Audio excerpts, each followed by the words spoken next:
let me introduce myself. For those who don't know me, my name is Duncan. For those of you who do know me, that's right, my name is still Duncan. I have the honour of being Daniel's best man today. And with it comes the best seat in the house, watching the whole day unfold. While I'm here, I'd like to just say thank you to a couple of people. First of all, Lisa, thank you for saying yes to Daniel's question. I realise it took a couple attempts to get there, but you got there eventually. There are not many subjects that Daniel likes talking about more, or is more passionate, or speaks with adoration more than he does about you. As always, you're looking lovely, and Daniel is definitely punching.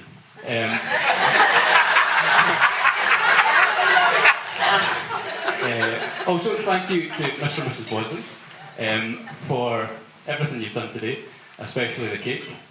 Insert previously used cake joke here. Also for... Yeah.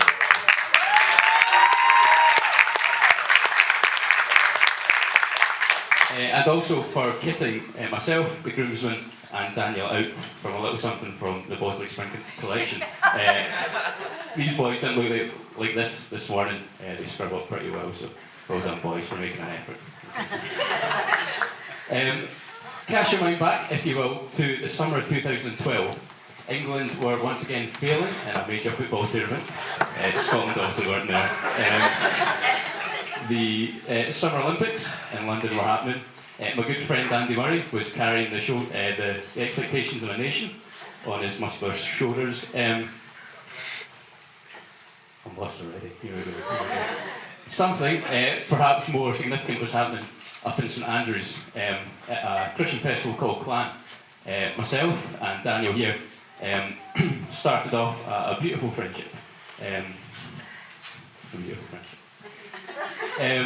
Since then, the Olympic legacy hasn't really taken off, but the legacy of mine and Daniel's friendship certainly has. This came largely in the form of what I like to call Manly Mondays. Manly Mondays was a date night between me and Daniel. I would head round to Daniel's bachelor pad in Stirling. He would cook a delicious, sometimes 3-course meal, for a treat. We would settle down in front of a couple of quiz shows. Yes, a couple of quiz shows. And in the company of Cheese Board, wasn't it? Yeah, Manly Mondays, ladies and gentlemen. Around this time, Lisa, formerly known as Bosley, came onto the scene, and one of us got a girlfriend and in turn a life.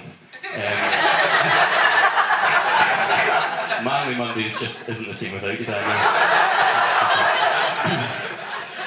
Our friendship isn't really shared isn't really based on shared interests. I love sport. Daniel doesn't really do sport, I'm afraid. Daniel loves computer gaming. I don't really do computer gaming. One thing we do share, though, is a Warhammer. Oh no, wait, that's just Daniel. For those of you who don't know what Warhammer is, let me introduce you to this magical world. It begins in a rather nerdy shop. You don't really want to be seen in this shop. Looking for wee figurines. I think, Daniel, Lord of the Rings, that's your favourite? Yeah. Lord of the Rings figurines. You then buy these, you take them home, you paint them for hours on end. Tiny wee figurines, paint with wee tiny paintbrushes. Next page. Once they're painted, they are ready for battle. Next step is trying to find someone else that plays Warhammer. Now, thankfully, this is the hardest part of the whole process. They don't come out into public all that often. Then you begin your battle using only a rule book, a die, and a ruler. Pretty hardcore stuff.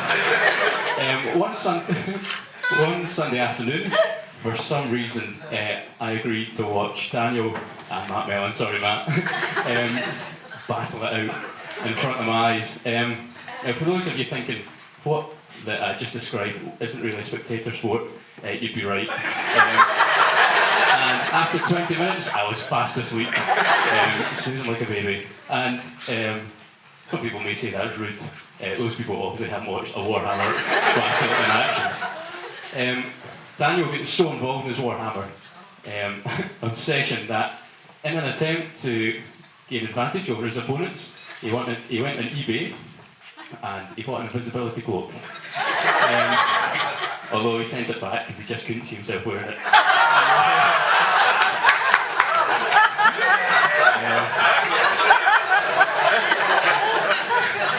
Some of that story may have been fabricated. I'm not talking about the cloak. If there's one word, okay. If there's one word, quite sensible, that I could describe Daniel, I think it would be passionate. He's passionate about the people around him, whether that's strangers or friends.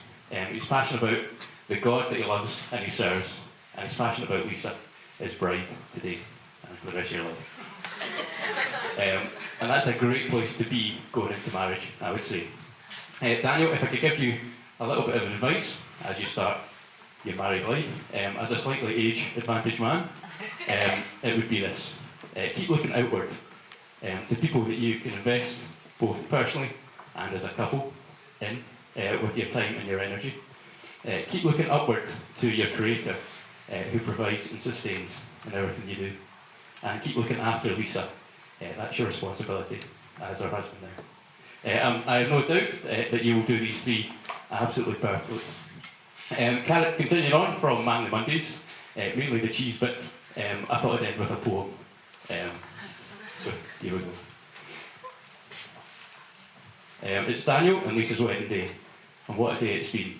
The happy couple are the happiest I think I've ever seen. They met at Stirling Uni, the CU was the link. Lisa wants to be a nurse, while Daniel likes to think. Philosophy is Daniel's game. His essays go quite deep. If you ever want to watch him play Warhammer, it will send you right to sleep. They love to take a photo of everything they see.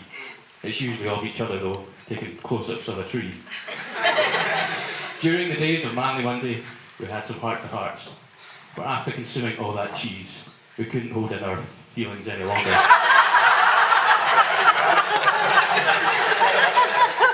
And as I come to end this poem, I ask that you would stand.